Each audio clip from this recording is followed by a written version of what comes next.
नमस्कार, मी विशाल परदेशी. या बुलेटिनमध्ये आपण सुरुवात करतोय महत्त्वाच्या बातमीने. औरंगाबादमधील राज ठाकरेंच्या सभेला विरोध हा कायम आहे. राजकीय पक्ष आणि संघटनांकडून जिल्हाधिकाऱ्यांना या सभेला परवानगी देऊ नये या संदर्भातलं निवेदन देऊ करण्यात आलेलं आहे. शांतता भंग होण्याचा आरोप या माध्यमातून करण्यात आलाय. मनसेने मात्र सभेसाठी जोरदार तयारी जी आहे ती सुरू केली आहे. पण असं असताना काही संघटनांनी या सभेला परवानगी देण्यात येऊ नये या संदर्भातलं निवेदन जे आहे ते जिल्हाधिकाऱ्यांना देऊ केलेलं आहे. त्याचबरोबर पोलीस आयुक्तांना देखील हे निवेदन जे ते देण्यात आलेलं आहे.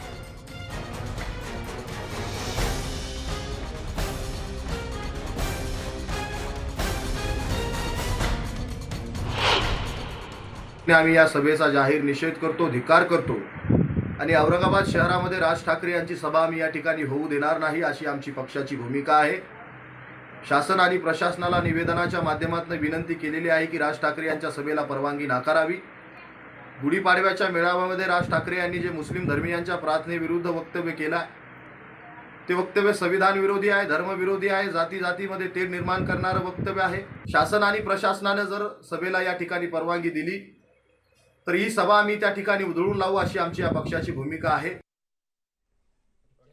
राज ठाकरेंच्या तिसऱ्या सभेचा टीजर जो आहे तो लॉन्च करण्यात आला. औरंगाबादमधील सभेचा टीजर जो आहे तो लॉन्च करण्यात आला. हिंदुत्वाची ठाकरी तोफ, पुन्हा एकदा ऐका, हिंदुत्वाची ठाकरी तोफ असा उल्लेख जो आहे करण्यात आला. तेच मैदान, तीच गर्जना, हिंदुत्वाची ठाकरी तोफ असा विशेष उल्लेख जो आहे तो टीजर मध्ये करण्यात आला. राज ठाकरे यांच्या तिसऱ्या सभेच्या औरंगाबादमध्ये जोरदार तयारी सुरू आहे. वारं खूप सुटलंय, जे सुटलंय ते आपलंच आहे.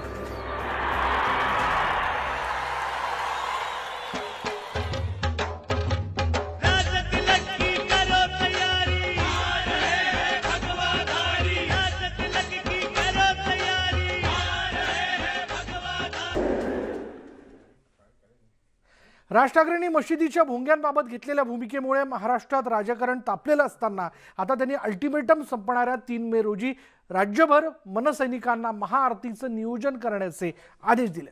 तशातच राज ठाकरेंनी अयोध्या दौऱ्याचाही घाट घातलाय आणि त्यामुळे आगामी काळात राज ठाकरेंच्या या आक्रमक भूमिकांमुळे महाराष्ट्राच्या राजकारणाला हादरे बसणार एवढं नक्की. ज्या आज माझं भाषण ऐकत असतील त्या सर्व तमाम हिंदूंना माझं सांगणं आहे, 3 तारखेपर्यंत जर ऐकले नाही तर देशामध्ये जिथे जिथे मशिदी असतील, जिकडे बांग सुरू असेल तिकडे हनुमान चालीसा हे लागलंच पाहिजे. अख्ख्या देशभर लागलं पाहिजे. गुढीपाडव्याच्या सभेनंतर ठाण्यात घेतलेल्या उत्तर सभेतूनही राज ठाकरेंनी भोंगा हटवण्याच्या भूमिकेचा पुनरुच्चार केला.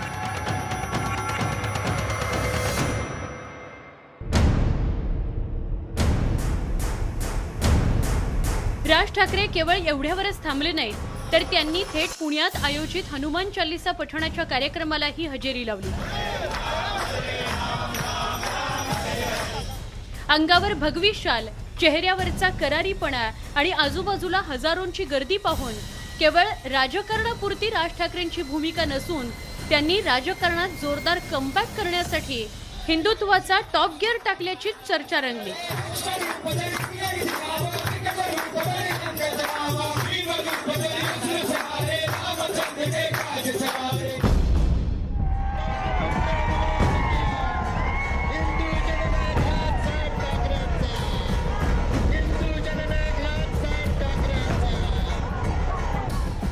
तशातच 3 मे पर्यंत मशिदीवरील भोंगे हटवण्याचा अल्टिमेटम दिल्यानंतर राज ठाकरेंनी डेडलाईनचा मुहूर्त साधत अक्षय तृतीय निमित्त मनसैनिकांना राज्यभर महाआरती करण्याचे आदेश दिले.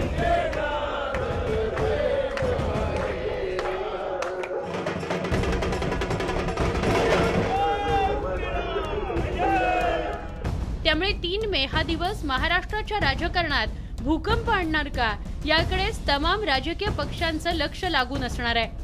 राज ठाकरेंचं राजकारण केवळ महाराष्ट्रापुरतच मर्यादित राहिलेलं नसून त्याचे देशपातळीवरही परिणाम पाहायला मिळाले. तशातच आता राज ठाकरेंनी अयोध्या दौऱ्याचीही घोषणा केली आहे. 5 जून या दिवशी मी माझ्या सर्व सहकाऱ्यांसह अयोध्येला जाणार. 5 जूनला राज ठाकरे अयोध्येला जाणार आहेत. त्याची तयारी करण्याकरता मनसे प्रमुखांच्या शिवतीर्थवरही जोरदार हालचाली सुरू झाल्यात। हिंदुत्वाची कास धरणाऱ्या राज ठाकरेंचा हा दौरा यशस्वी करण्याकरता मनसे नेत्यांच्या बैठकांचं सत्र सुरू झालेलं आहे। अयोध्येच्या दौऱ्यासाठी महाराष्ट्र नवनिर्माण सेनेकडून 12 विशेष रेल्वे ट्रेन बुक करण्यात येणार आहेत। महाराष्ट्रातून तब्बल 10,000 जणांना अयोध्येला नेण्याची मनसेची योजना आहे। या ट्रेन मुंबईसह राज्याच्या अनेक भागातून रवाना होणार आहेत। याशिवाय महाराष्ट्र दिनी राज ठाकरेंची औरंगाबादमध्ये सभा आयोजित करण्यात आली आहे। विशेष बाब म्हणजे शिवसेना प्रमुख बाळासाहेब ठाकरेंची गाजलेली सभा ज्या सांस्कृतिक मंडळाच्या मैदानावर झाली होती तेच मैदान राज ठाकरेंच्या सभेकरता बुक करण्यात आलंय। त्यामुळे शिवसेनेचा गड असलेल्या संभाजीनगरमध्ये राज ठाकरे शिवसेनेविरोधात काय गर्जना करणार याचीही प्रत्येकाला उत्सुकता निश्चितच असणार आहे। विशाल पाटीलसह bureau report, news 18 Lokmat.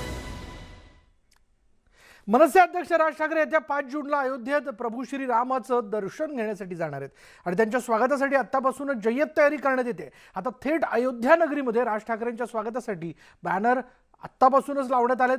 Raj Tilak की करो तयारी, आ रहे है भगवाधारी, अशा आशयाचे हे बॅनर लावण्यात आलेत। दरम्यान आता थेट अयोध्येमध्ये मनसैनिकांनी आत्तापासूनच राज ठाकरेंच्या स्वागताची जय्यत तयारी केल्याने राज यांच्या अयोध्या दौऱ्याकडे राज्यासह देशभराचं लक्ष लागलंय।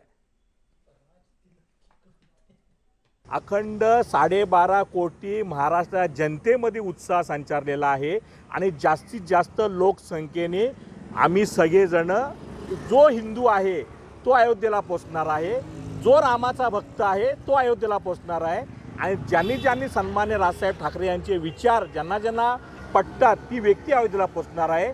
आतापर्यंत या 2 दिवसात संपूर्ण महाराष्ट्राभर बॅनरबाजी चालू झालेली आहे आणि यानंतर थेट जाऊया संजय राऊत बोलतात तिथे।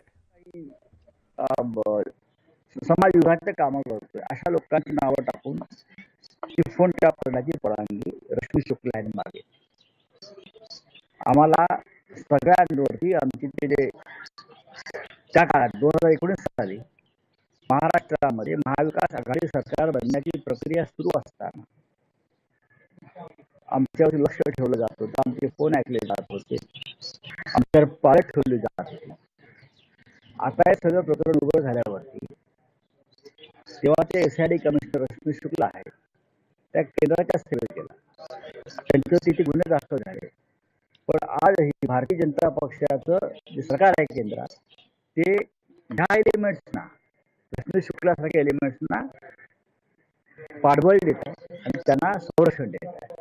ते अत्यंत आपण एका इंटरव्ह्यूमध्ये असं देखील म्हणालेलं आहे की ज्यावेळी युतीचं सरकार होतं त्यावेळी बाळासाहेब ठाकरे यांच्याबरोबर काही मुस्लिम नेत्यांच्या बैठका झाल्या आणि त्यांनी मशिदीची जागा वाढवून दिली।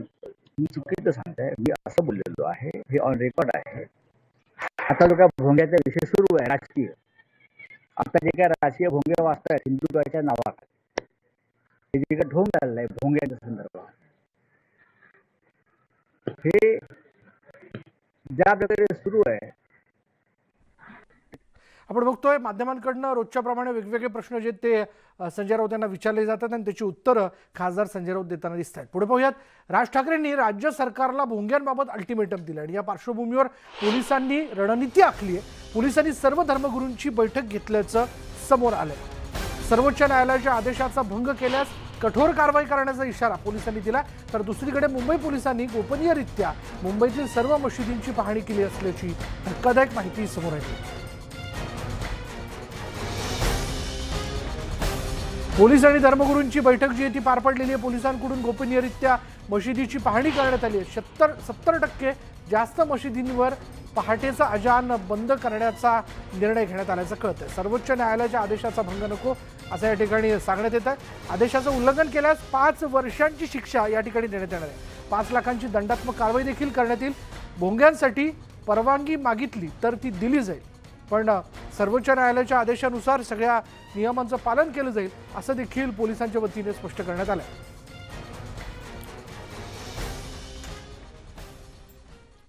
बातमी अमरावतीत अमरावती जिल्ह्यातील अचलपूर इथे जातीय दंगल झाल्यानंतर अचलपूर, परतवाडा, कांडली आणि देवमाळी या ठिकाणी संचारबंदी लावण्यात आली आहे. या संचारबंदीचा तिसरा दिवस असून संचारबंदीमध्ये जनजीवन विस्कळीत झाले. कालपासून वेगवेगळ्या वेळात संचारबंदी शिथिलता देण्यात आली होती. आज सकाळी 6 ते 9:30 वाजेपर्यंत म्हणजेच 3.5 तासाची शिथिलता जी आहे ती देण्यात आली होती. आणि यावेळी नागरिकांनी जीवनावश्यक गोष्टींची खरेदी केली. लवकरात लवकर जनजीवन सुरळीत व्हावं अशी अपेक्षा व्यक्त करण्यात येते. बोलूयात आमचे अमरावतीचे प्रतिनिधी संजय शेंडे आपल्याबरोबर आहेत. संजय, सकाळी 6 ते 9:30 वाजेपर्यंत संचारबंदी जी ती शिथिल करण्यात येते, पण येणाऱ्या कालावधीत लवकरच ही सबंध संचारबंदी जी आहे ती काढण्याच्या बाबत काही निर्णय घेतला जाऊ शकतो का?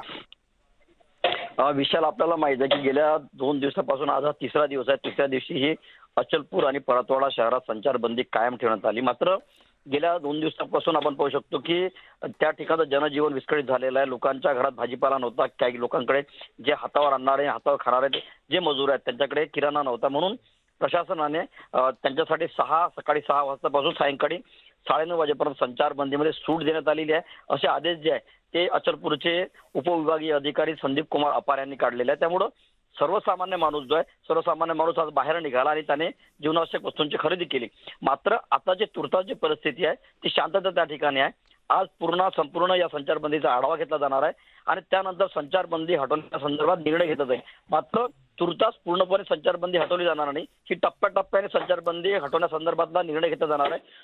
सुरुवातीला केवळ दिवसभरासाठी संचारबंदी हटवली जाईल, मात्र रात्रीची संचारबंदी कायम राहील आणि नंतर हळूहळू संचारबंदी जी आहे ती पूर्णतः शिथिल करण्यात येईल. विशाल, धन्यवाद संजय या सगळ्या माहितीबद्दल. त्यामुळे सध्याला परिस्थिती अजूनही काहीशी नियंत्रणात नसल्या कारणाने किंवा आपण असं म्हणूयात की काळजीचा एक भाग म्हणून संचारबंदी जी ती कायम ठेवण्यात आलेली आणि संचारबंदीचा हा तिसरा दिवस अमरावतीत असल्याचं आपण पाहतोय.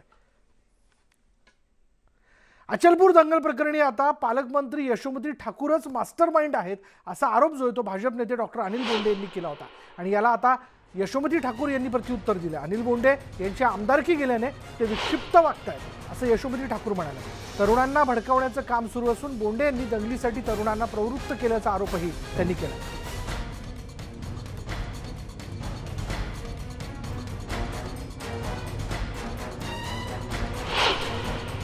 विषय अनिल बोंडेचा, तर तो कोणाच्या खुट्याला मांडलेला आहे हे आपल्याला सगळ्यांना माहिती आहे. खरं त्याच्या प्रोफेशनला आणि त्याच्या डॉक्टर असण्याला हे सगळं काही शोभत नाही. स्वतःची पोरं तर बाहेर देशात पाठवून द्यायची आणि इथं जी सगळी जनसामान्य राहतात त्यांच्यामध्ये अस्वस्थता निर्माण करायची, अमरावतीमध्ये अस्वस्थता निर्माण करायची. अमरावतीची जनता यांना अजिबातच कधी माफ करणार.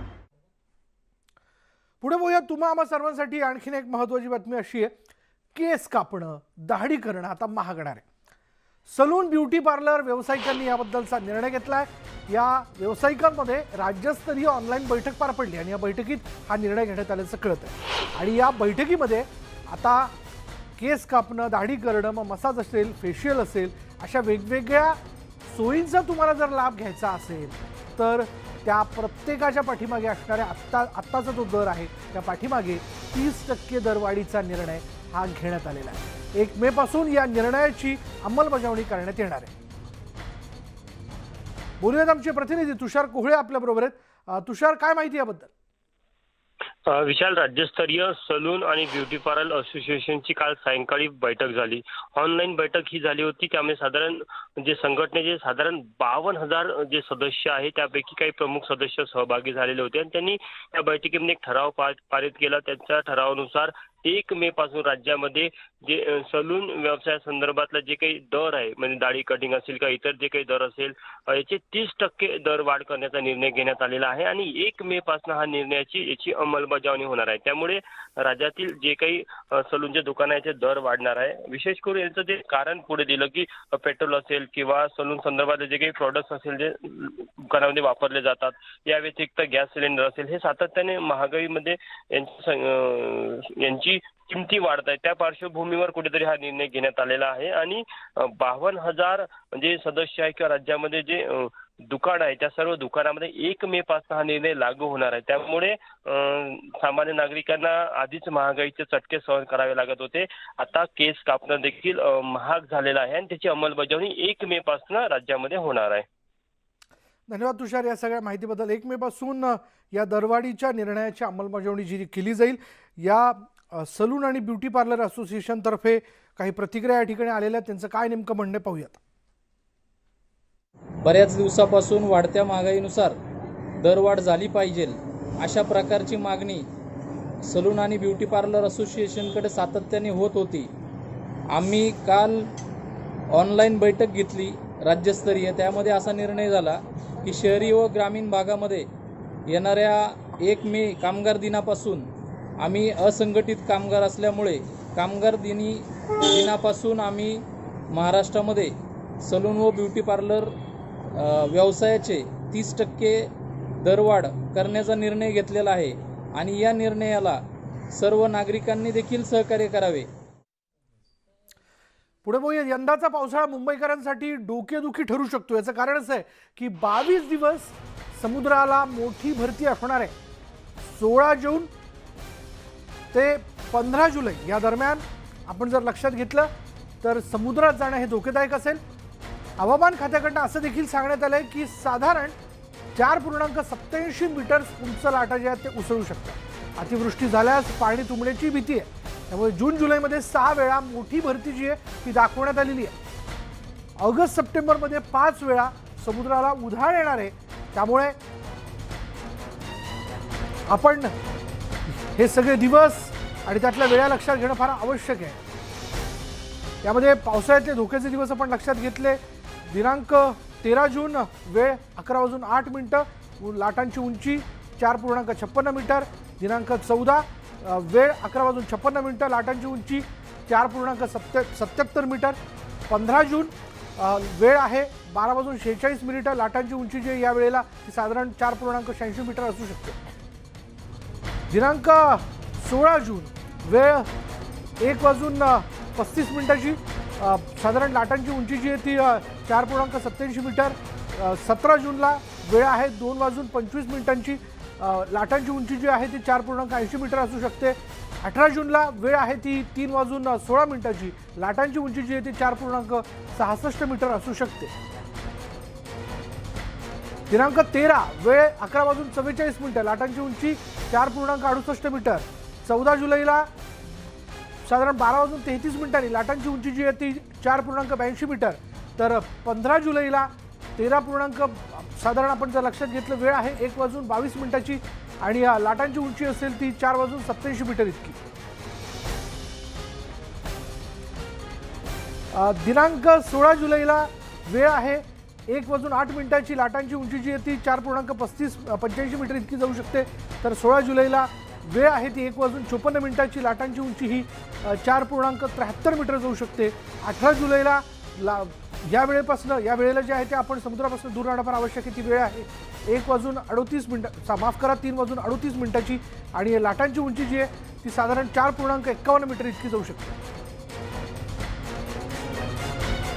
11 ऑगस्टमध्ये देखील हीच परिस्थिती कायम राहू शकते. बघा पावसाळ्याचे दिवस आहे. दिनांक 11 ऑगस्ट वेळ 11:33, लाटांची उंची 4.59 मीटर. 12 ऑगस्ट वेळ 12:18, लाटांची उंची 4.77 मीटर. 13 ऑगस्टला दुपारी 1ची वेळ, लाटांची उंची जी आहे ती 4.85 मीटर इतकी जाऊ शकते. 14 ऑगस्टला दुपारची वेळ 1:39, लाटांची उंची जी आहे ती 4.81 मीटर जाऊ शकते. 15 ऑगस्टला हीच वेळ जी आहे ती दुपारी 2:18 दाखवलेली आहे. लाटांची उंची ही 4.66 मीटर इतकी जाऊ शकते. त्यामुळे हा सगळा कालावधी हे दिवस लक्षात घेऊन पावसाळ्यामध्ये आपण समुद्रकिनारी जाणं हे टाळावं. बऱ्याच वेळेस लोक या पावसाळ्याचा आनंद घेण्यासाठी म्हणून Marine Drive, Worli sea face किंवा विविध समुद्रकिनारी जाणं सहलीन करता म्हणजे पावसाळी सहल करणं हे देखील केलं जातं. त्यामुळे या कालावधीत बघा लक्षात घ्या समुद्राला उधाण आलेलं असेल. त्याच्यामुळे कृपया आपण या दिवशी आणि असलेल्या वेळेत जाणं टाळा.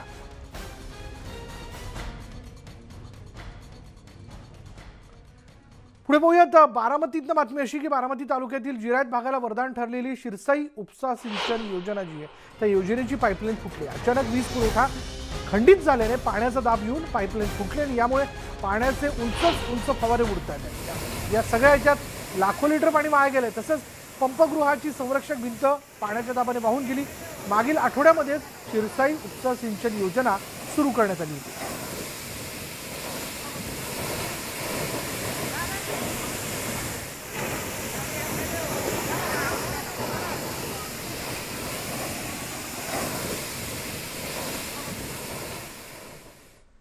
पुढली बातमी अशी की स्कॉर्पियन श्रेणीतील 6वी पाणबुडी असलेल्या वाक्षीर पाणबुडीचं अनावरण आज मुंबईच्या माझगाव डॉक या ठिकाणी होणार आहे. माझगाव गोदीत संरक्षक सचिव अजय कुमार यांच्या हस्ते हा सोहळा पार पडेल.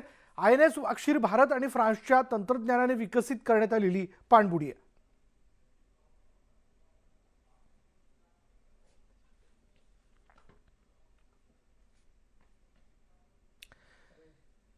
त्याची वैशिष्ट्य आपण जाणून घेऊया. तर स्कॉर्पियन वर्गातली ही 6वी पाणबुडी आहे. कलावरी श्रेणीची डिझेल इलेक्ट्रिक पाणबुडी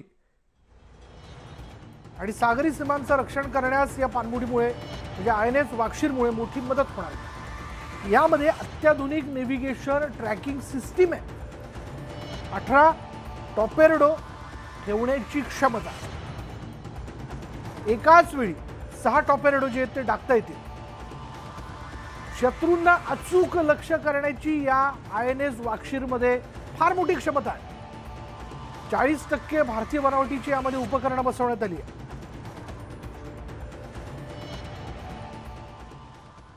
आपण पाहतोय की जगभरातील नौदलाची प्रहार करण्याची क्षमता वाढते ती त्याच्या ताफ्यातील पाणबुड्यांमुळे. भारतीय नौदल ही अत्याधुनिक तंत्रज्ञानाच्या साह्यानं आपल्या ताफ्यामध्ये पाणबुड्यांची संख्या वाढवताना कायमच दिसतं. नुकतीच संख्याच नव्हे तर आधुनिक तंत्रज्ञानाद्वारे पाणबुड्यांची मारक क्षमताही वाढवण्याचा प्रयत्न सुरू आहे. नौदलाच्या प्रकल्प 75 अंतर्गत येणाऱ्या स्कॉर्पियन वर्गातील INS वाक्षीर ही आता खोल समुद्रात सशस्त्र चाचण्यांसाठी सज्ज झाली आहे. पाहूयात त्या संदर्भातील हा रिपोर्ट.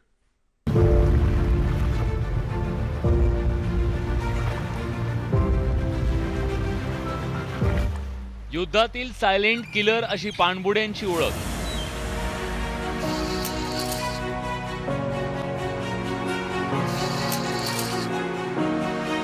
नौदलाच्या ताफ्यातील पाणबुडी हे असं अस्त्र आहे जे युद्धजन्य परिस्थितीत निर्णायक कामगिरी बजावून युद्ध जिंकून देतं.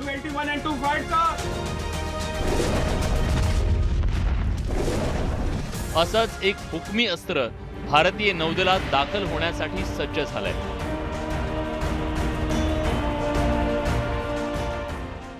भारतीय नौदलाच्या प्रकल्प 75 अंतर्गत स्कॉर्पियन वर्गातील INS वाक्षीर पाणबुडी आता खोल समुद्रात शत्रूवर वार करण्यासाठी सज्ज झाली आहे. भारतीय नौदलाच्या ताफ्यात सर्वाधिक परिणामकारक आणि घातक अशा स्कॉर्पियन वर्गात 6 पाणबुड्यांचा ताफा आहे.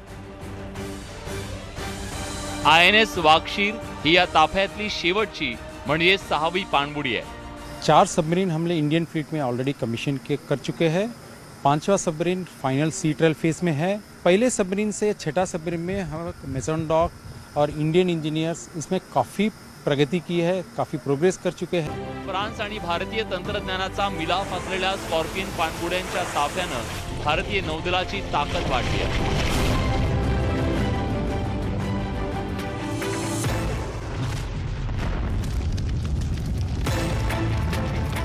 INS खंदेरी, INS करंज, INS वेला या 4 पाणबुड्या देशसेवेसाठी तैनात आहेत. शेवटची पाणबुडी जी आहे यामध्ये जास्तीत जास्त भारतीय तंत्रज्ञान जे आहे ते वापरण्यात आलेलं आहे. या संपूर्ण पाणबुडी ज्या आहेत त्या संपूर्ण मुंबईच्या तळावरती सज्ज असणार आहेत आणि ह्या पाणबुडींचं वैशिष्ट्य म्हणजे या पाणबुड्यांमध्ये असलेले जे टॉर्पिडोज आहेत, मिसाईल्स आहेत ते असणार आहेत. कारण या पाणबुड्यांमधून आता मिसाईल्स आहेत ते देखील दाखता येणार आणि ते देखील खोल समुद्रामध्ये पाण्याच्या खाली असताना देखील. आणि या सर्व पाणबुड्या जे आहेत मुंबईच्या तळावरती सज्ज असणार आहेत आणि साहजिकच याचं उत्तर देखील तितकंच आहे कारण ह्या सर्वांच्या स्कॉर्पियन क्लासच्या ज्या पाणबुड्या आहेत त्यांच्या रडारवरती असणार आहे पाकिस्तान. व्हिडिओ जर्नलिस्ट रमेश भटसह उदय जाधव, न्यूज 18 लोकमत, मुंबई. ब्रेकनंतर बघूयात इतरही घडामोडी. मुंबई गोवा महामार्गावरील परशुराम घाटातील वाहतूक बंद करण्याचा निर्णय पुढे ढकलण्यात आला. परशुराम घाटातील वाहतूक सुरू राहणार असल्याचं प्रशासनानं स्पष्ट केलंय. घाट वाहतुकीसाठी कधी बंद करायचा याचा निर्णय रत्नागिरीचे जिल्हाधिकारी लवकरच घेणार आहेत.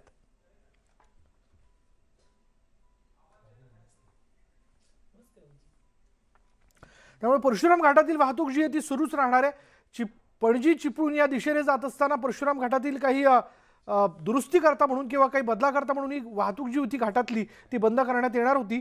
पण आता माहिती आपल्याला अशी कळते, आता एक क्षणाची महत्त्वाची बातमी आहे, जी लोक खरं तर गोव्याच्या दिशेने प्रवास करणार आहेत किंवा एकूण कोकणाच्या दिशेने प्रवास करणार आहेत त्यांच्याकरता ही फार महत्त्वाची बातमी अशी आहे की मुंबई गोवा महामार्गावरील परशुराम घाटातील वाहतूक बंद करण्याचा निर्णय जो आहे तो पुढे ढकलण्यात आला आहे. परशुराम घाटातील वाहतूक तुर्तास तरी सुरू राहणार असल्याचं प्रशासनाने स्पष्ट केलं आहे. घाट वाहतुकीसाठी कधी बंद करायचा याचा निर्णय रत्नागिरीचे जिल्हाधिकारी लवकरच घेणार आहेत. याच विषयी बोलण्यासाठी आमचे प्रतिनिधी चंद्रकांत बनकर आपल्याबरोबर आहेत. चंद्रकांत, परशुराम घाटातली ही वाहतूक बंद करण्याच्या संदर्भातला निर्णय तुर्तास पुढे ढकलण्यात आलाय, याचं नेमकं कारण काय? हो, नक्कीच. कारण जो मंत्री आहे तो उदय सामंत यांनी 22 तारखेपासून जे काम आहे परशुराम घाटातलं ते पूर्ण होण्याच्या पावसाळ्याच्या आधी पूर्ण होण्याचं नियोजन केलं होतं आणि त्या संदर्भात काल 19 तारखेला महत्वाची बैठक जी आहे ही चिपळूणमध्ये झाली. परंतु जे पर्यायी मार्ग जो आहे हा पर्यायी मार्ग अरुंद आहे आणि तेवढा सक्षम नाहीये वाहतुकीसाठी. कारण मुंबई गोवा महामार्गावरची लहान वाहने देखील त्या पर्यायी मार्गाने जरी सुरू केली तरी मोठी रहदारी येऊ शकते आणि तो MIDCचा परिसर आहे. त्याच्यामुळं जे नियोजन केलं होतं 22 तारखेपासून आजपासून त्याचं जे घाट बंद करण्याचं 5 तास, परंतु ते पुढे ढकलण्यात आलेलं आहे. कदाचित आपल्या सूत्रांकडून अशी माहिती मिळते की ते कदाचित 2 दिवसानंतर त्याची जे पर्यायी मार्ग आहे त्याची आणखी डागडुजी आणि इतर काही त्यामध्ये सुरक्षेच्या दृष्टीने उपाययोजना करून त्यानंतर ही घाट जो आहे हा काही वेळ दुपारी 12 ते संध्याकाळी 5 वाजेपर्यंत बंद करण्यात येणार आहे. तर त्याही मध्ये आणखी जे मोठे गाडी आहेत, जे टँकर असतील, ट्रक असतील किंवा हेवी व्हेकल्स असतील त्या मार्गावरून न्यायचे की नाही याबाबत सुद्धा चर्चा झालेली आहे. कारण RTOचे अधिकारी, महामार्ग पोलीस, त्यानंतर प्रांत अधिकारी खेडचे आणि चिपळूणचे, त्याचबरोबर जे महसूल अधिकारी आहेत त्यांची सुद्धा त्या ठिकाणी बैठक झाली. ते चिपळूणचे प्रांत जे आहेत हे प्रवीण पवार त्यांनी या संदर्भात आपल्याशी चर्चा केलेली आहे की अजूनही जो पर्यायी मार्ग आहे त्याच्यामध्ये काही थोडे बदल करायचे आहेत. MIDCच्या परिसरातून हा पर्यायी मार्ग जातो चिरणी फाटा येथून, त्याच्यामुळे MIDCच्या वाहतुकीवरती याचा काही परिणाम होऊ नये याच दृष्टीनं अजून काही उपाययोजना करण्याच्या आहेत. त्यामध्ये MIDCच्या अधिकाऱ्यांशी सुद्धा काल ते इंडस्ट्रियल असोसिएशनचे पदाधिकारी होते त्यांच्याशी सुद्धा काल चर्चा झाली. तर एकंदरीतच पावसाळ्याच्या आधी हा घाट पुन्हा दुर्घटना मोठी घडू नये किंवा घाट बंद पडू नये यासाठी तर प्रयत्न एका बाजूला केले जात आहेत. मात्र दुसऱ्या बाजूला पर्यायी मार्ग जो आहे हा किती सक्षम आहे आणि त्याच्यामुळे काही इतर समस्या निर्माण होऊ नयेत यासाठी सुद्धा त्या दृष्टीने देखील याची चाचपणी केली जाते. तर कालच्या मिटिंगचा जो अहवाल आहे हा जिल्हाधिकाऱ्यांकडे गेलेला आहे आणि या संदर्भात नेमकी काय भूमिका घ्यायची ह्याचे जे आदेश आहेत हे जिल्हाधिकारी जे आहेत रत्नागिरीचे डॉक्टर VN पाटील हे घेणार आहेत. त्यांनी सुद्धा नॅशनल हायवेचे जे अधिकारी आहेत आणि इतर संबंधित अधिकाऱ्यांशी सुद्धा त्यांचं बरोबर आहे चर्चा चाललेली आहे. जिल्हा पोलीस चर्चा करूनच आता पुढला निर्णय जो तो लवकरच घेण्यात येईल. पण तुर्तास तरी परशुराम घाट बंद करण्याचा निर्णय जो आहे तो मागे घेण्यात आलेला आहे. पुढे पाहूयात, गडचिरोलीमधील जहाल माओवादी म्हणून ओळखल्या जाणाऱ्या नर्मदा अक्काचा मृत्यू झालाय. यानंतर माओवाद्यांकडून बंदची हाक देण्यात आली आहे. 25 एप्रिलला दंडाकारण्य बंदचं आवाहन जे ते माओवाद्यांकडून करण्यात आलं असून या संदर्भात एक पत्रकही जारी करण्यात आलं. यात नर्मदा अक्काच्या माओवादी चळवळीतील सहभागाबाबत उल्लेख करण्यात आलाय. नर्मदा अक्काच्या नेतृत्वात अनेक हिंसक घटना घडल्याची कबुली या पत्रकातून देण्यात आली. बोलूयात आमचे प्रतिनिधी महेश तिवारी आपल्याबरोबर आहेत. महेश, पहिले तर ही नर्मदा अक्का कोण होती, म्हणजे माओवादी होती हे तर स्पष्ट आहे, पण जे पत्रक काढण्यात आलं त्यात नेमकं काय म्हणण्यात आलंय? विशाल, माओवादी चळवळीचा आपण इतिहास बघितला तर पीपुल्स वॉर ग्रुप ही माओवाद्यांची मोठी संघटना होती, नक्षलवादी संघटना. 2004 मध्ये तिचं विलिनीकरण होऊन भाकपा माओवादी संघटना अस्तित्वात आली. तिच्या आतापर्यंतच्या कारकिर्दीत ही दंडकारण्यामधले सगळ्यात मोठं कॅडर आहे. विशेषतः गडचिरोली जिल्ह्याचा आपण विचार केला तर गेल्या 21 वर्षापासून या जिल्ह्यात नर्मदा ही कार्यरत होती. तिला नर्मदक्का असं नाव लोकांमधून किंवा माओवाद्यांकडून देण्यात आलं होतं. आणि नर्मदक्काची कार्यपद्धती आपण बघितली तर सुरुवातीचं तिचं शिक्षण हे MA पर्यंत झालेलं आहे. मद्रास युनिव्हर्सिटीमधून तिने शिक्षण घेतलं होतं आणि खूप सुशिक्षित होती. तेव्हापासूनच ती माओवादी चळवळीकडे आकर्षित झाली होती 1980च्या दशकात. आणि शहरी भागात माओवादी चळवळीमध्ये काम केल्यानंतर 1996 मध्ये ती पहिल्यांदा गडचिरोली जिल्ह्यात दाखल झाली होती पेरमिरी दलम सदस्य म्हणून. आणि तेव्हापासून तिचा जर आपण प्रवास बघितला तर माओवादी संघटनेसाठी या जिल्ह्यात ती हिंदीत एक जो मुहावरा आहे मिल का पत्थर अशी ती नर्मदक्का होती. अतिदुर्गम भागात लोकांचे मेळावे घेणे, जनअदालत भरवणे, त्यामध्ये लोकांच्या समस्यांवर चर्चा करणे, यासोबतच वेगवेगळ्या पद्धतीनं लेखनावर तिचा भर असायचा. माओवाद्यांच्या ज्या काही तेलुगू भाषेतल्या, गोंडी भाषेतल्या पुस्तकं निघायची मासिकं, त्याचं संपादन सुद्धा नर्मदा करायची. त्यामुळे वैचारिक पातळी माओवादी विचारधारेची जी आहे ती कशा पद्धतीने भागात पोहोचवता येईल यावर नर्मदक्काचा भर होता. सगळ्यात महत्वाचं म्हणजे ज्या मोठ्या घटना आहेत, गेल्या 2018 मध्ये 1 मेला महाराष्ट्र दिनी 17 जवान शहीद झाले होते, तशा घटनांचं नियोजन नर्मदक्काच्या नेतृत्वात अनेक वेळा झालेलं आहे. जिल्ह्यात अनेक हिंसक घटना नर्मदक्कांनी घडवलेल्या आहे. सुरजागड पहाडीवर जी 100 ट्रकची जाळपोळ झाली होती त्यामध्ये सुद्धा नर्मदक्काची खूप महत्वाची भूमिका होती. गडचिरोली जिल्ह्याच्या माओवादी चळवळीच्या कारवायांचा इतिहास आपण नर्मदक्काला वगळून वगळता येणार नाही असा तो आहे. त्यामुळे या नर्मदक्काची नक्षल कारवायांमध्ये मोठी कारकीर्द राहिली. तिचा मृत्यू झालेला आहे आणि त्यामुळे दंडाकारण्य बंदची हाक जी आहे ती जहाल माओवादी संघटनांनी देऊ केली आहे.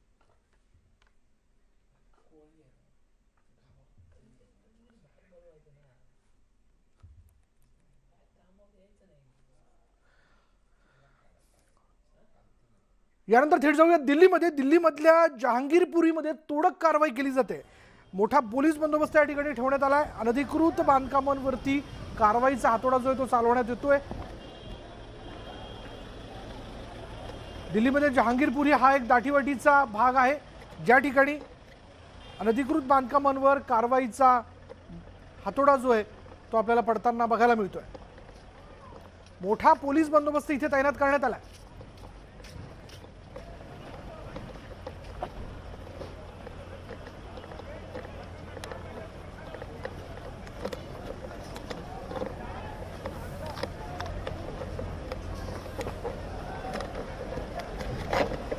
दिल्लीच्या जहांगीरपुरीमध्ये ही तोडक कारवाई करण्यात येते आणि या तोडक कारवाईमध्ये आपण बघतोय की अतिक्रमणात असणारी जी दुकानं असतील ती सगळी तोडली जात आहेत. त्याची सुरुवात करण्यात आलेली. सुरुवातीला सगळ्यात मोठा विरोध जो आहे तिथल्या स्थानिकांनी केलेला होता, पण अखेर प्रशासनाने सगळा पोलीस बंदोबस्त लावून ही तोडक कारवाई करण्यास आता सुरुवात केलेली आहे. ही सकाळची वेळ.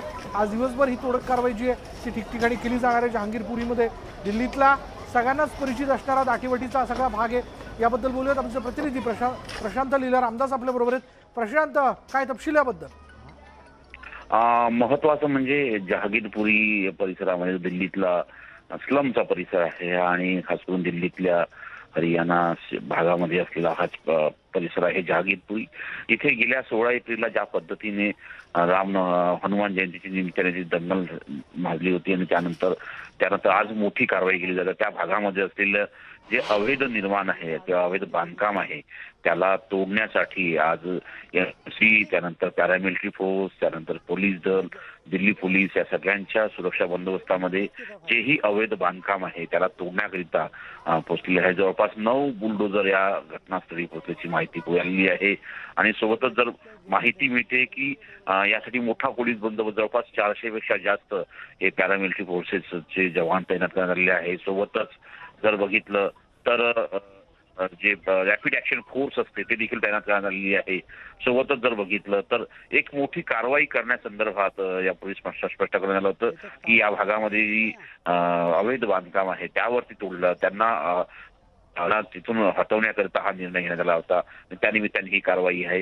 तिथल्या कुठल्याही रहिवाशावरती विरोधात कुठली कारवाई केली जात आहे केली जाणार नाही असं स्पष्टपणे दिल्ली पोलीस आणि खास करून केंद्र सरकारच्या वतीनं स्पष्ट करण्यात आलं. आपल्याला माहित असेल की दिल्ली पोलीस जे आहे ते केंद्र सरकारच्या अंतर्गत असते आणि या प्रकारच्या कारवाया ज्या आहे एमसीडी म्हणजे ज्याला तिथली जी स्थानिक महानगरपालिका आहे दिल्लीमध्ये या भागातली जी एमसीडी मध्य दिल्लीची जी महानगरपालिका आहे त्याच्या माध्यमातून जे दुकानं आहे जे खास करून बेकायदेशीर दुकानं आहेत त्यांना तोडणे काम आज सुरू झालेलं आहे. आणि महत्वाचं म्हणजे ज्या पद्धतीनं दंगल निर्माण झाल्यानंतर गेल्या काही दिवसांच्या या भागामध्ये हा संपूर्ण भाग जो आहे हा प्रकाश जोरात आलेला आहे आणि त्यानंतर ही मोठी कारवाई केली जात आहे.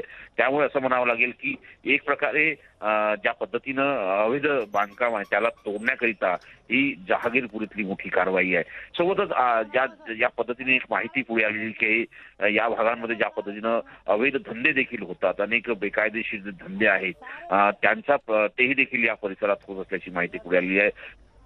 ही कारवाई केली जात आहे. अनेक जे बेकायदेशीर बांधकाम आहेत त्यांना तोडून एक प्रकारे रस्त्याचं रुंदीकरण करणे, सोबतच जर बघितलं तर अनेक जे मार्केट आहे त्या मार्केटमध्ये जे बेकायदेशीरपणे दुकानं उभारण्यात आले होते त्यावर ही कारवाई करण्याचा निर्णय एमसीडीने घेतला होता आणि त्याच्या आधारावर ही मोठी कारवाई आज सकाळपासून केली जात आहे. आणि सोबतच या कारवाईला कुठल्या प्रकारचा विरोध होऊ नये यासाठीच मोठ्या संख्येनं पोलीस बळ या संपूर्ण परिसरात तैनात करण्यात आलेलं आहे. आपल्याला माहित असेल की गेल्या 16 एप्रिलला ज्या पद्धतीनं दंगल निर्माण झाली ती ज्या हनुमान जयंती निमित्ताने जी रॅली निघाली होती त्यामध्ये मोठ्या संख्येनं शस्त्रास्त्र घेऊन काही जे युवक आहेत ते पाहायला मिळाले. त्यानंतर त्या रॅलीवरती दगडफेक झाल्याची घटना पुढे आली होती. त्यामध्ये अनेक एका विशिष्ट समाजाच्या तरुणांना अटक करण्यात आली, त्यांच्याकडे शस्त्रास्त्र देखील हस्तगत करण्यात आले होते.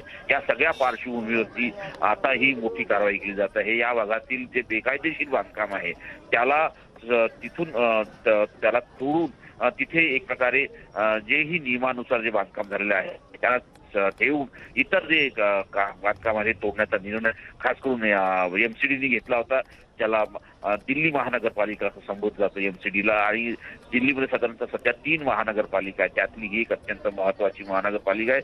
हा जहागीरपुरीचा जो परिसर आहे हा जहागीरपुरीचा परिसरात जर बघितला आपण तर मोठ्या संख्येने इथे खास करून बांगलादेशातून आलेले मुस्लिम त्यानंतर इतरही भागातून आलेले रेफ्युजी लोक राहतात, त्यांचे अनेक प्रकारचे व्यवसाय इथे काम करत असतात.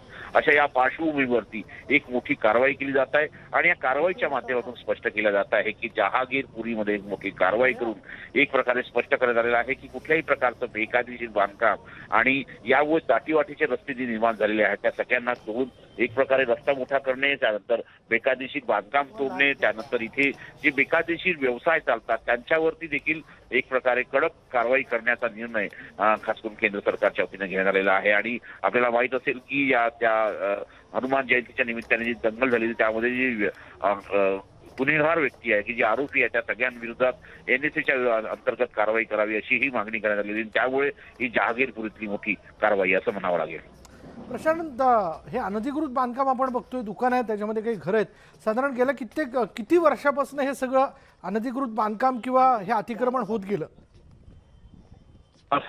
घेतलं आपण ही कारवाई हे जे बांधकाम आहे अनधिकृत बांधकाम आहे ते साधारणतः गेल्या 30 ते 40 वर्षापासून या भागामध्ये लावून करण्यात आलेला आहे. आणि या सगळ्या ज्या वस्त्या आहेत ह्या जहागीरपुरी असो, असो किंवा कल्याणपुरी असो, संजयपुरी असो, या सगळ्या वस्त्या दिल्लीतल्या नवी दिल्लीतल्या जहांगीरपुरीमध्ये ही तोडक कारवाई करण्यात येते. गेल्या जसं प्रशांतने आपल्याला सांगितलं 30 ते 35 वर्षापासून इथे तयार होत गेलेले हे सगळं अतिक्रमण, अनधिकृत बांधकाम, त्याच्यावरती अखेर दिल्ली महानगरपालिकेने कारवाई करण्याचा निर्णय घेतला. आणि गेल्या काही दिवसात जर आपण पाहिलं या संदर्भातल्या नोटीस देखील बजावण्यात आलेल्या होत्या. म्हणून तिथे काही ठराविक वर्ग या सगळ्या विषयाला घेऊन प्रक्षुब्ध झालेले होते, त्यांनी संताप व्यक्त केलेला होता. आणि काही ठिकाणी दगडफेकीचे प्रकार देखील घडल्याचं बघायला मिळालं होतं. म्हणून काळजीचा भाग म्हणून आज पॅरामिलिटरी फोर्स असेल, पोलीस बंदोबस्त असेल, या सगळ्या बंदोबस्तात ही तोडक कारवाई जी ती केली जाते. आणि त्याचीच ही दृश्य आपण बघतोय की कशा प्रकारे ही तोडक कारवाई जी ती केली जाते. दिल्लीतला सगळ्यांना परिचयात असणारा दाटीवाटीचा हा सगळा भाग म्हणून जहांगीरपुरीला ओळखलं जातं. मोठ्या संख्येने लोक इथे राहतात. पण गेल्या 35 वर्षापासून इथे अतिक्रमण वाढत गेलं, काही दुकानं तयार झाली, त्याच्यावरती घरं तयार झाली जिथं लोक राहत होते. आणि काही केल्या त्यांना तिथून हटवणं कठीण झालेलं होतं. अखेर प्रशासनाने हा सगळा निर्णय घेत थेट तोडक कारवाई करण्याचा निर्णय घेतला, पण त्यापूर्वी या रहिवाशांना आणि दुकानदारांना नोटीस देखील बजावण्यात आलेल्या होत्या. त्याची हे एक्सक्लुझिव्ह दृश्य आपण बघता न्यूज 18 लोकमतवरती, ज्यामध्ये आपण पाहू शकतो की कशाप्रकारे दिल्लीतल्या जहांगीरपुरी या भागामध्ये ही तोडक कारवाई जी ती केली जाते. पॅरामिलिटरी फोर्स, पोलिसांचा बंदोबस्त या ठिकाणी आहे. त्याचबरोबर तिथले दिल्ली महानगरपालिकेचे जे महत्त्वाचे अधिकारी आहे ते देखील या ठिकाणी उपस्थित आहेत. त्यामुळे गजबजलेला हा सगळा भाग मोकळा करण्याचा प्रयत्न जो आहे तो केला जातोय. अर्थात हे सगळं करण्या अगोदर जो डेव्हलपमेंट प्लॅन होता, जो इथे खरं तर त्याची अंमलबजावणी करणं आवश्यक होतं, त्यामध्ये अनेक अडचणी होत्या. कारण अर्थात त्या अडचणी म्हणजे इथं वाढलेलं हे अनधिकृत बांधकाम आणि ठिकठिकाणी असणारे हे दुकानं, म्हणून ते तोडून आता इथे रस्ते जे ते मोकळे करण्याचा प्रयत्न जो आहे तो केला जातो. परत एकदा आपण जाणार आहोत आमचे प्रतिनिधी प्रशांत लीला रामदास आपल्या बरोबर. प्रशांत, तू सांगत होता की गेल्या 30 ते 35 वर्षापासून हे सगळं अतिक्रमण जे तिथं होत गेलं. विशाल, जर बघितलं तर गेल्या 30 ते 35 वर्षापासून साधारणतः त्यापेक्षा पूर्वी ही जर वेगळ्या प्रकारची कारवाई झालेली आहे. आणि महत्वाचं म्हणजे जर बघितलं आपण तर ज्या पद्धतीनं माहिती मिळते की साधारणतः इंदिरा गांधीच्या काळामध्ये संजय गांधींच्या वर्धहस्ताखाली या सगळ्या वस्त्या वसवण्यात झाल्या, ज्यामध्ये जहागीरपुरी आहे, संजयपुरी आहे, गोपालपुरी आहे, कर्नालपुरी आहे. हे सगळ्या झोपडपट्ट्या होत्या. आणि त्याला आता एक त्या झोपडपट्टीच्या माध्यमातून त्याला एक तिथे मोठ्या पद्धतीने अवैध बांधकाम झालं. साधारणतः ज्या पद्धतीने प्लॉट तिथे देण्यात आले त्यापेक्षा मोठ्या संख्येने तिथं बांधकाम करण्यात आलं. त्याच्यामुळे एक मोठं नुकसान या संपूर्ण इथल्या विकासाच्या जो नियोजन असतं त्याचं झालेलं आहे. अनेक ठिकाणी जर बघितलं आपण इथे तर येथे मोठ्या संख्येनं इतर देशातून आलेले नागरिक आणि ते सुद्धा राहतात. आणि खास करून बांगलादेशातून किंवा इतरही इथून जे आलेले नागरिक आहेत ते इथे राहतात. त्यांनी अवैध बांधकाम करून इथे मोठ्या संख्येनं वस्ती बसवलेल्या आहेत. त्यामुळे तिथे पद्धतीने जे बेकायदेशीर कारवाई चालू आहे आणि बेकायदेशीर व्यवसाय चालतात त्याच्या विरोधामध्ये ही कारवाई करण्याचा निर्णय घेण्यात आला आहे. आणि त्यामध्येच जहागीरपुरीमध्ये एक मोठी कारवाई करण्यात येत आहे की साधारणतः 9 ते 10 बुलडोझरच्या माध्यमातून एक प्रकारे जे अवैध बांधकाम आहे त्याला तोडण्याचं काम सुरू आहे. जे बेकायदेशीर बांधकाम आहे त्याला तोडण्याचं काम सुरू आहे. आणि सोबतच जर बघितलं आपण तर ज्या पद्धतीने मी मगाशी सांगतो जसं विशाल तुम्हाला की या गोपालपुरीमध्ये जी दंगल निर्माण झाली होती त्यानंतर इथला हा संपूर्ण परिसर हा अति संवेदनशील घोषित करण्यात आला होता. गेल्या काही दिवसापासून जर बघितलं आपण इथे कशा पद्धतीने ती दंगल शमवण्यासाठी आणि त्यानंतर एक मोठी धरपकडची कारवाई करण्यात आली होती.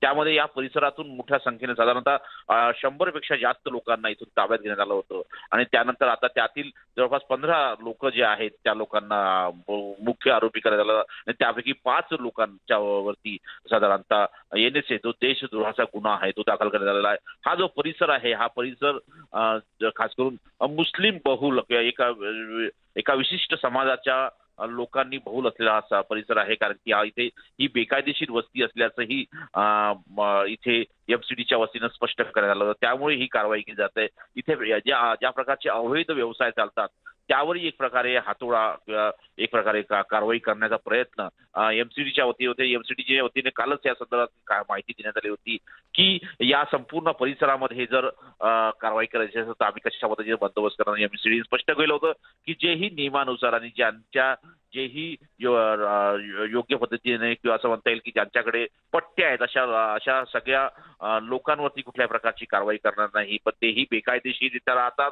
ज्यांनी बेकायदेशीररित्या व्यवसाय सुरू केलेले आहे, जे बेकायदेशीररित्या त्यांनी आपली दुकानं थाटलेली आहेत, अशा सगळ्यांच्या विरुद्ध कारवाई करण्यात येईल अशा प्रकारचे स्पष्ट संकेत काल MCDच्या वतीनं देण्यात आले होते. त्यानंतर आज सकाळी साधारणतः 12 वाजेपासून सकाळपासून ही कारवाई सुरू होणार. रात्री 12च्या दरम्यान इथे साधारणतः हे सर्व जे साहित्य आहे किंवा हे यंत्र जे आहे साधारणतः बुलडोझर असो किंवा मग पोलीस बळ असो हे तैनात करायला सुरुवात झाली होती. आणि आज सकाळपासून ही कारवाई सुरुवात करण्यात आलेली आहे. जवळपास 400 पेक्षा जास्त पोलीस इथे तैनात करण्यात आलेले आहेत. दिल्ली पोलिसांचे त्यानंतर पॅरामिलिटरी फोर्सेस तैनात करण्यात आले, म्हणजे निमलष्करी दल तैनात करण्यात आलेला आहे. सोबतच दंगल नियंत्रण पथक जे केलं ते देखील तैनात करण्यात आलेलं आहे. घटना जी ती या सगळ्या दरम्यान घडू नये या दृष्टीने काळजी घेण्यात आलेली आहे. दिल्लीतल्या जहांगीरपुरीमधलं अनधिकृत बांधकाम अतिक्रमण जे ते हटवण्यासाठी म्हणून आता दिल्ली महानगरपालिकेने तोडक कारवाईला सुरुवात केली. धन्यवाद प्रशांत या सगळ्या तपशिलाबद्दल.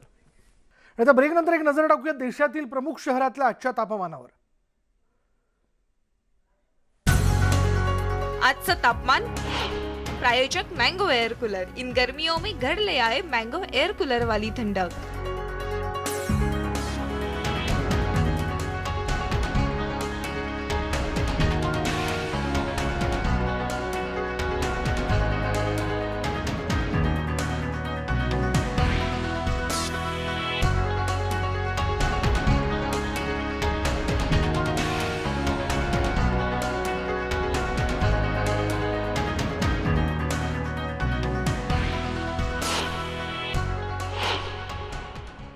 यानंतर मुद्दा महाराष्ट्राचा या बुलेटिनमध्ये इथेच थांबणार आहोत. पुढले काही घडामोडी आपण बघणार आहोत.